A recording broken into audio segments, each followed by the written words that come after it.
las masas curvan el espacio-tiempo. Tú entre más masa tienes, más curvatura haces el espacio-tiempo. Entre más masa tienes, los cuerpos masivos como el Sol, las galaxias, etc., curvan el espacio-tiempo. Y eso se manifiesta de muchas formas. Veis que se voltean para acá, ¿sí? Se voltean para acá, por favor, los que están en otra posición. Bien. Y eso, muchachos, la curvatura del espacio-tiempo tiene consecuencias, estas algunas. ¿Vivimos en un universo dinámico? Pero Alberto Einstein decía que el universo era estático. Él pensaba eso.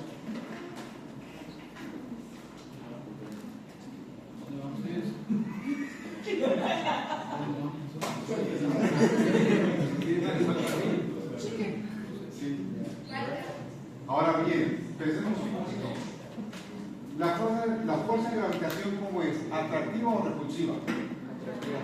¿Atractiva? Entonces, que el universo fuera dinámico, muchachos, implicaba que o se contraía o se expandía. Entonces, como Einstein pensó en la fuerza de gravedad, que es atractiva, él dijo, bueno, tengo que buscar una fuerza que compense a la gravitación.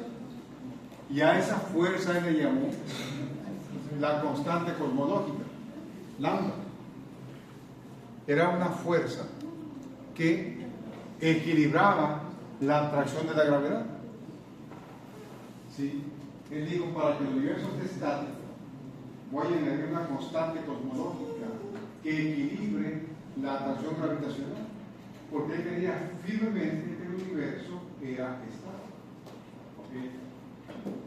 Entonces, otras personas, como Alexander Friedman, un gran matemático,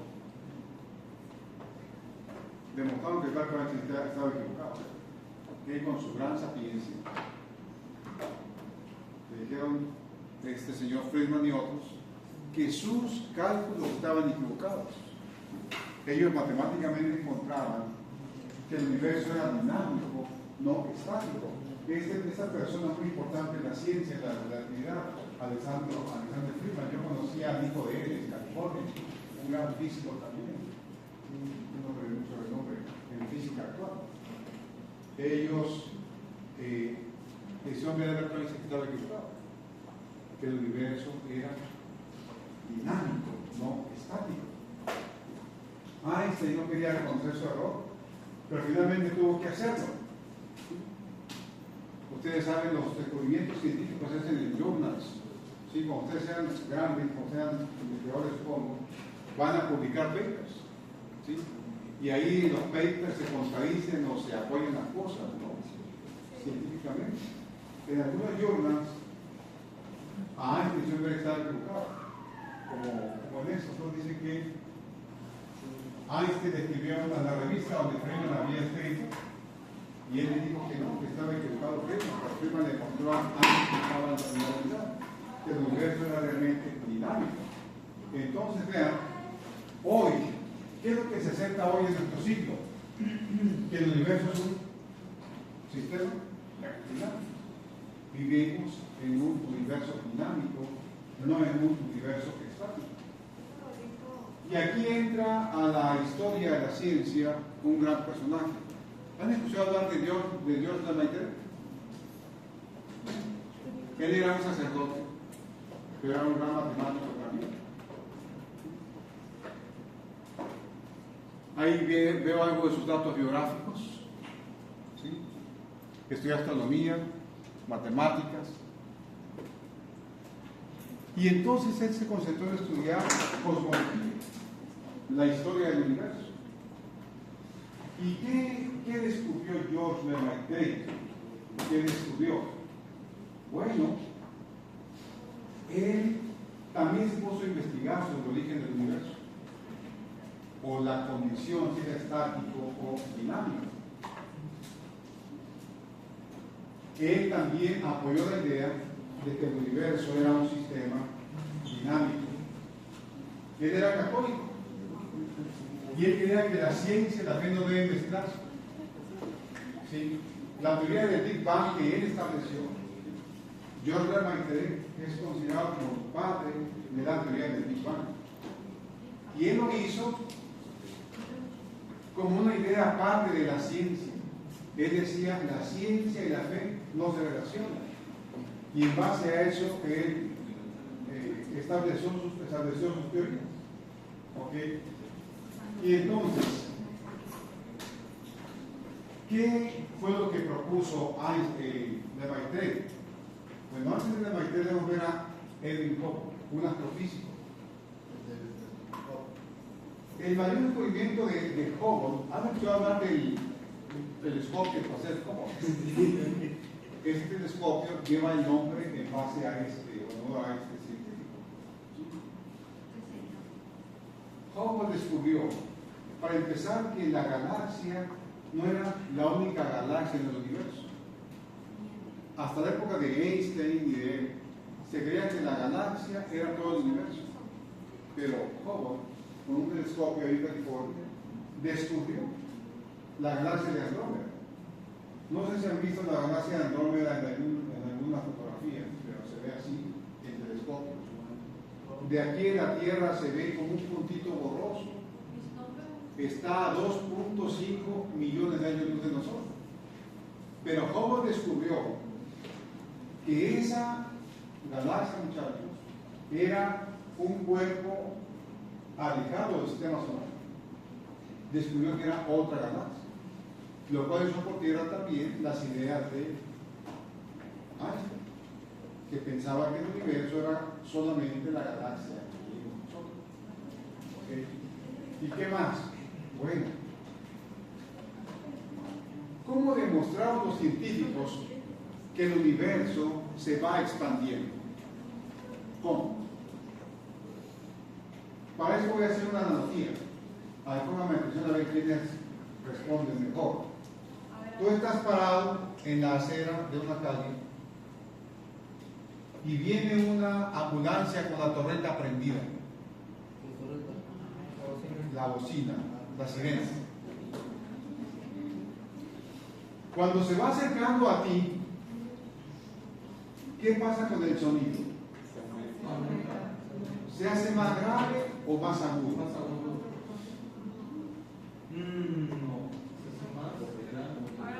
Si se va acercando a ti, ¿qué pasa con el sonido? ¿Se hace más grave o más agudo? Y cuando se va alejando, ¿qué ocurre? Antes de que contesten, recuerden que un sonido sea grave o agudo, ¿de qué depende? ¿De qué propiedad de las ondas? De la longitud de onda. ¿Sí? La longitud de onda. Entre más, entre más larga es la longitud de onda, los sonidos son más graves. Entre más pequeñas son más agudas. Pasa lo mismo con el color. Pasa lo mismo con el color. ¿Qué color tiene mayor longitud de onda, el rojo o el violeta? Miren, ahí va. Si tengo dos ondas, ¿sí? A esto se llama longitud de onda. A esto. Longitud de una vez a otra vez. Entre más pequeña la longitud de onda, los sonidos son más agudos. Las mujeres, por ejemplo, sus cuerdas vocales, sus cuerdas vocales producen sonidos con menor longitud de onda. Por eso su voz es en general más suave. Más suave. ¿Sí? Aunque hay damas que tienen voz muy gruesa también. Así como el hombre generalmente tiene voz gruesa, pero hay hombres que tienen también voz delgada, ¿no? Pero en general será así. En general será así. Entonces, cuando escuchas el sonido que viene, cuando viene el sonido hacia ti, muchachos, las ondas se apretujan en tu tímpano, se apretujan, se aprietan, y la longitud de onda se hace más pequeña. Entonces, a medida que el sonido va acercándose, el sonido es más agudo. Cuando se va alejando, las ondas comienzan a estirarse y el sonido es más grueso. ¿Saben? Eso, muchachos, sirvió para distinguir si una galaxia se aleja o no de nosotros, en base a lo que dijeron por allá hace un momento, el efecto Doppler. ¿Sí? Si después de una infracción, cuando va manejando rápido, es por efecto Doppler también. Esas maquinitas que usan los policías para detectar si vas a alta velocidad es también por efecto Doppler. Así que se dan dos infracciones por efecto Doppler. ¿Sí? ¿Qué ocurre? Noten. Si una galaxia se aleja de nosotros, la luz que va a llegar al telescopio, decimos que tiende al rojo. Si se acerca a nosotros, su luz es más violeta, más azul. Y saben, se descubrió entonces, muchachos, y se observa en los telescopios, que la mayoría de los cuerpos que nos rodean, galaxias, estrellas, etcétera, se alejan de nosotros. ¿Por qué? Porque la luz que nos llega tiende al rojo. Es decir, la longitud de onda se hace más larga. Y eso se toma como una prueba contundente física de que el universo se va haciendo cada vez más grande. Las galaxias se alejan entre ellas. Y recuerden, ¿qué creía Einstein? ¿Que era estático o que era dinámico? Estático. ¿Pero qué hizo entonces? Bueno, ese señor que está aquí fumando, este es Edwin Hubble. Edwin Hubble murió por fumador, era muy fumador. Todas las fotos que hay casi está siempre fumando. ¿Qué hizo Edwin Hubble? Edwin Hubble, que había descubierto que el universo no expandía, invitó a Alberto Einstein y dijo: ven a mi observatorio para que vean que tú tienes razón. Y entonces Einstein hizo un viaje memorable. Esta es una fotografía muy icónica en la historia de la ciencia. ¿Sí? Fue cuando Alberto Einstein observó lo que Hubble le decía. Nota que las galaxias se alejan de nosotros. Y Alberto Einstein tuvo que aceptar que estaba equivocado. Tanto que esta frase por allí, que hay por ahí, es cierta. Dice acá, ahí está, dice: cuando Alberto Einstein se enteró del descubrimiento de Hubble, fue capaz de decir que la postulación de la constante cosmológica fue, ¿qué dijo? El mayor error de su vida. Pero aceptó su error. Se dio cuenta que estaba equivocado. Y hoy es un conocimiento general entre la población en general y entre los científicos en particular, que el universo se expande. ¿Okay? Y saben eso que está aquí muy importante, ustedes saben de gráficas, ¿no? Noten, ¿qué dice esta gráfica? ¿Qué dice? A ver, lean. Aquí tengo distancia de las galaxias a nosotros. Y aquí la velocidad de las galaxias. ¿Qué dice esta gráfica?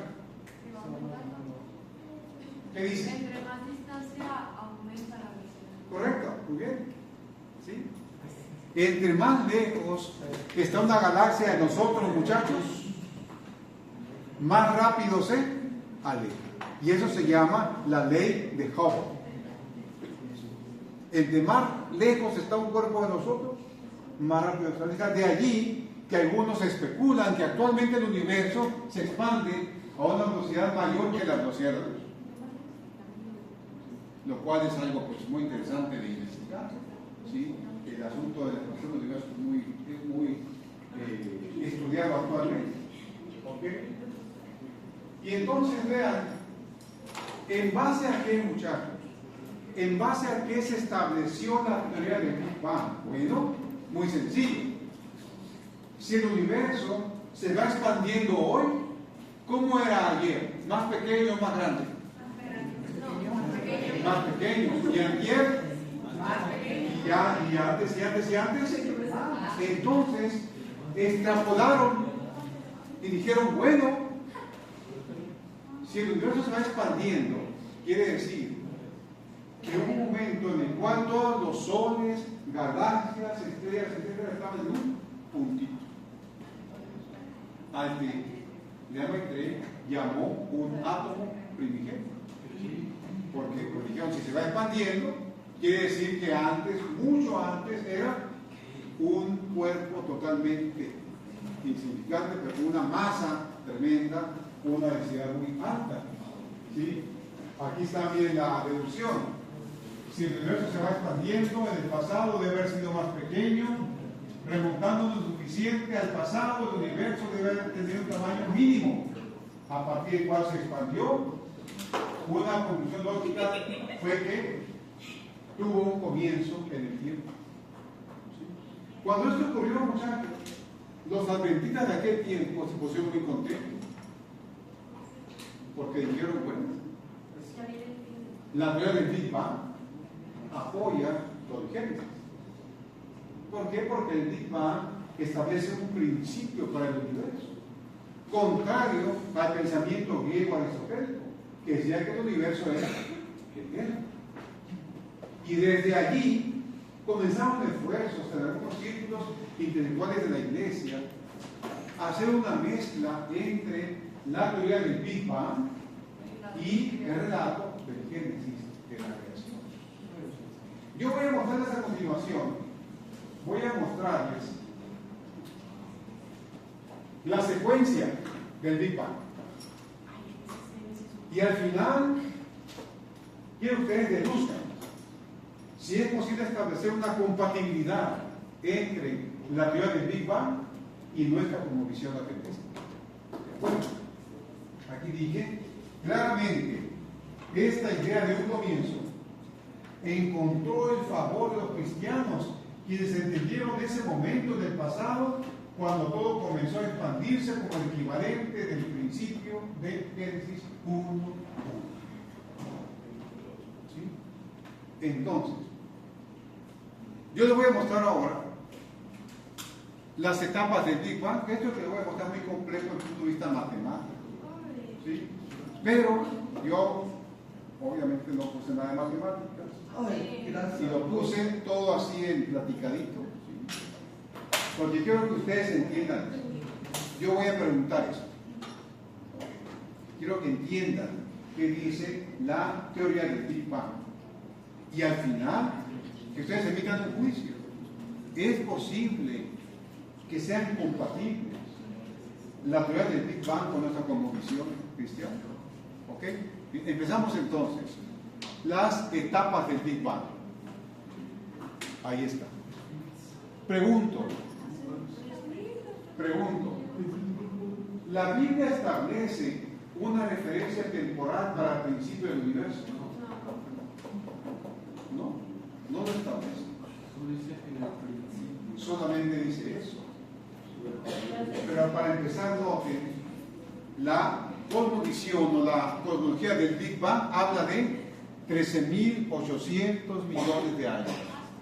Hace 13.800 millones de años, el universo era un punto de masa, densidad y temperatura infinita. Yo asumo que ustedes saben qué es masa, qué es densidad, etc. Eso asume primero. Paso 1. Hace 13.800 millones de años. ¿Ok? ¿Sí? El radio del universo se cree que era 10 a la menos 33 centímetros. Eso saben que es muy pequeño, ¿verdad? ¿Sí? No es ni nanómetro, ni picómetro, ni femtómetro, es mucho más pequeño que eso.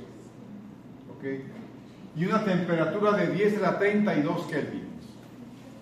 Eso se postula que era. ¿Y hay razones para hacerlo?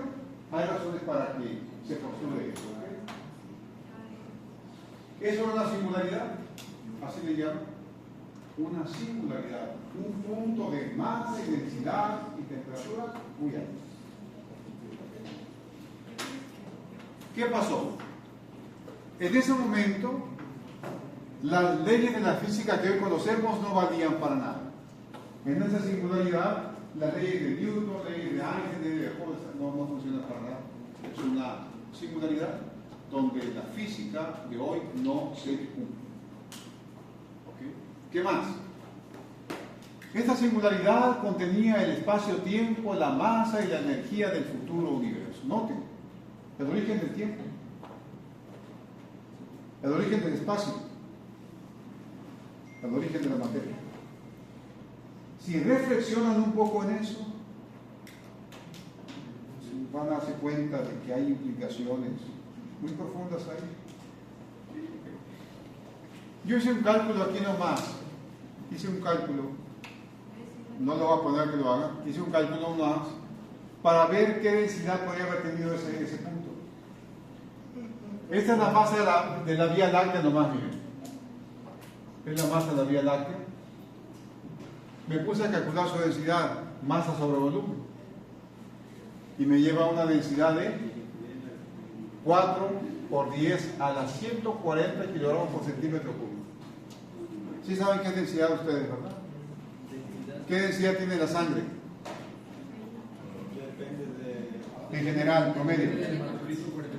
¿Es más que el agua o menos que el agua? ¿Es menos o más? A ver, alguien que la busque por ahí densidad de la sangre. Creo que la busque. Densidad de la sangre. Y viscosidad, sí, es muy baja.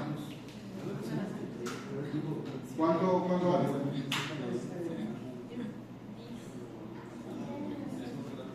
Densidad de la sangre, médicos. Dice que es 55 gramos centímetros. Ok, un poquito más que la del agua entonces. Un poco más que la del agua. Pero imagínense ahora esta densidad, muchachos.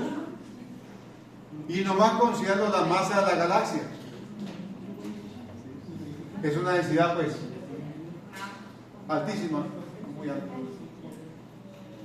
Hice ese cálculo más para que tengamos una idea. ¿Qué pasó luego? En un instante dado, muchachos, dice la teoría del Big Bang, esa singularidad explotó. ¿Sí? Eso explotó.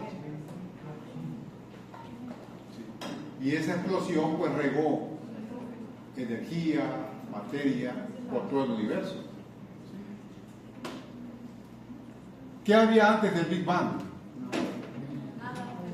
Desde nuestra perspectiva, muchachos, ¿qué había antes del universo?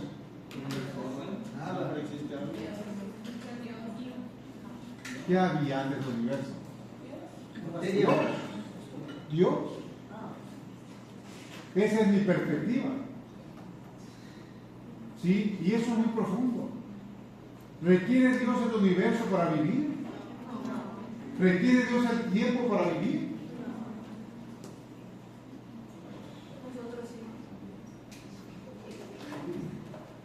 Nosotros somos muy limitados en dimensiones. Dios tiene todas las dimensiones que quiera para vivir. Entonces, según Stephen Hawking, antes del Big Bang no había nada. Sí, decía no había nada. Pero después dijo que sí había algo. Y eso eran las fluctuaciones cuánticas. Es decir, energía del vacío, que de alguna forma creó la materia que formó la semilla del Big Bang. Y ahí explico que es una fluctuación cuántica. Tengo 3 definiciones de lo que es una fluctuación cuántica, apréndase cualquiera de ellas. Vibraciones del vacío que pueden causar materia, etc. Según la cosmovisión secular, fueron las fluctuaciones cuánticas que habían antes del universo lo que creó la materia del Big Bang. Desde mi perspectiva, Dios creó el universo. ¿Cuándo? Cuando Él en sus designios lo quiso hacer. Es decir, yo postulo Dios antes del Big Bang o antes de la creación. El mundo secular postula fluctuaciones cuánticas antes del Big Bang. Okay. Ahí está lo que sigue. Justo antes del Big Bang, un flujo de energía inconmensurable fue transferido al vacío inicial, lo que generó una fluctuación cuántica primordial en la que se produjeron los primeros indicios de materia. el origen de nuestro universo.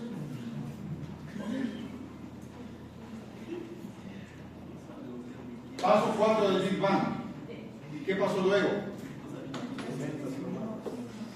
Durante los 3 primeros minutos de la explosión establece esta cosmovisión. Se formaron los elementos ligeros como hidrógeno, helio, etc. A ese proceso se le llamó nucleosíntesis primigenia. ¿Okay? La formación del hidrógeno, helio, litio, etc. De tal forma que en ese tiempo, en esa etapa, la tabla periódica tenía solo 3 o 4 elementos. Era muy fácil aprender química entonces. Había 4 y más bioquímica, ¿no? ¿Ya llevaron bioquímica? ¿Están llevando? Bueno, en ese tiempo la bioquímica era muy fácil, había 4 elementos. Ahí lo he estudiado. Luego, después de 380.000 años de la explosión, según esta cosmovisión, se formó esto que se llama el fondo cósmico de microondas, del cual estamos rodeados ahora. Esto existe, es una realidad, estamos rodeados. Sin embargo, muchachos, quiero que escuchen bien, ¿eh? Yo estoy distinguiendo siempre entre nuestra cosmovisión y la cosmovisión secular, ¿de acuerdo? Estoy distinguiendo, por si no me dan los testimonios luego, ¿no? Estoy distinguiendo entre lo que es la cosmovisión bíblica y lo que es la cosmovisión secular. Esto que estoy explicando ahorita es lo que la cosmovisión secular establece en base a la teoría del pensamiento. ¿Okay? Luego, ¿qué pasó? Durante los siguientes millones de años, a medida que el universo se expandía, la temperatura de la explosión disminuyó. Eso ocurre a medida que el tiempo pasa, las temperaturas de algo que se expande y disminuye por un principio de termodinámica. ¿Okay? El universo comenzó a enfriarse, y si se enfría, entonces, muchachos, ¿qué pasa con la materia? Comienza a condensarse, la gravedad comienza a trabajar, y con el tiempo, según esa cosmovisión, se formaron las galaxias, estrellas, etc. ¿Por qué? Por materia que se compactaba a medida que la temperatura disminuía. No sé si captan la importancia de lo que estoy diciendo, muchachos, lo que estoy diciendo es muy importante. Esto que estoy explicando es muy importante, muchachos. Sí. Quizá no desde el punto de vista médico, quizá no, pero sí desde el punto de vista físico y desde el punto de vista de nuestra comunidad. Es muy importante. No cualquiera te va a explicar la secuencia del Big Bang. Sí. Y sin matemáticas. Y te va a preguntar luego de ella. No va a preguntar. Okay. Paso 6 entonces, aquí está. Los gases colapsaron por la fuerza de gravedad y surgieron las estrellas y las galaxias. Esto es muy importante. Eso pregúntame. Luego, muchachos,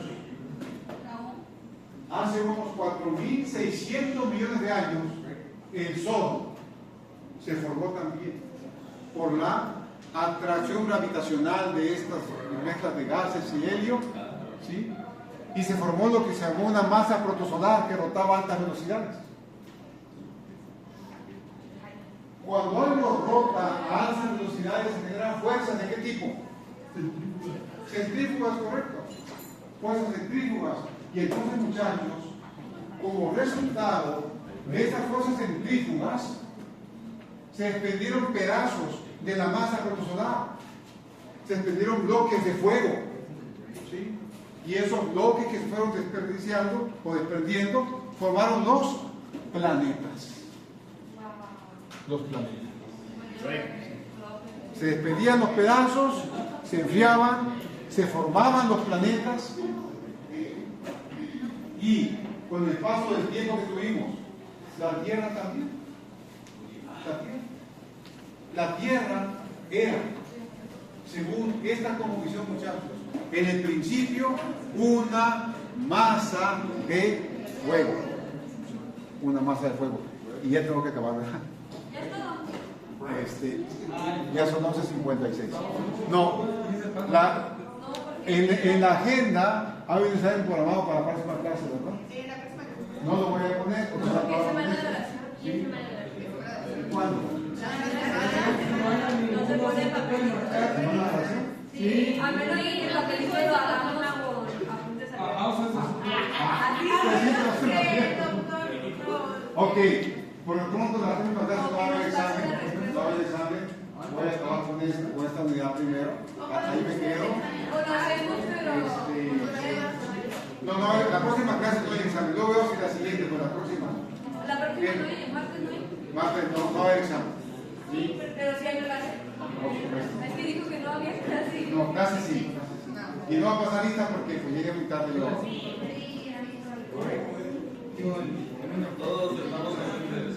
¿No se quieren ir? ¿Les digo? Sí. Es que estaba confundido, pensé que la clase era de 12 a 12:50 hoy. Pero es de 11 a 11:50 la clase hoy. Estoy confundido todavía. Estaba muy gusto trabajar. Ok, muchachos, ya me voy, nos vemos en el próximo año. Vayan leyendo este material, por favor.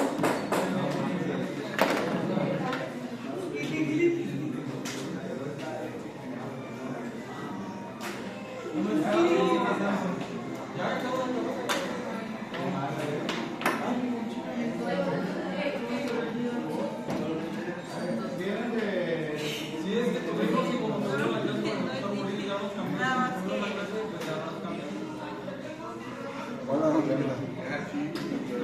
aquí están los marcadores, Carlos, digo, Carlos. Oye.